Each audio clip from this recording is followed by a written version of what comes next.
3 proofs of the truthfulness of the promised Messiah. 1. In a hadith of the Holy Prophet of Islam sallallahu alaihi wasallam, he has said that there will be 2 signs in the support of the Mahdi that have never occurred before since the creation of the heavens and the earth. These 2 signs are eclipses that would occur on very specific days during the month of Ramadan.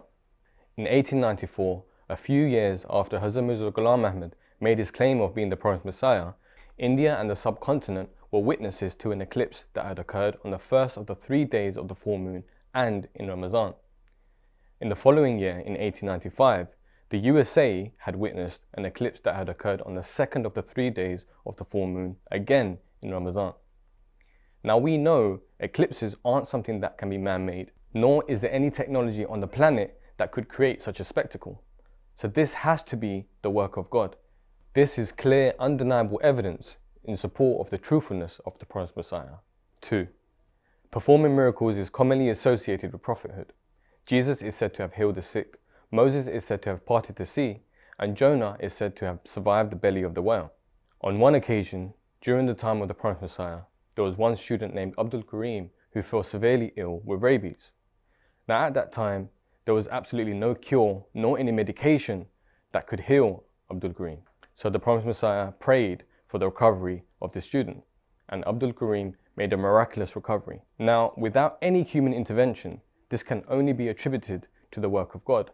A second miracle during the time of the promised Messiah is how he had perfected the Arabic language overnight. Now, how long would it take me or you to learn a language? Some years. Even people with degrees find it difficult to call themselves experts in the language. The promised Messiah received a revelation of 40,000 Arabic words overnight, a language that is commonly known to be one of the most complicated languages in the world.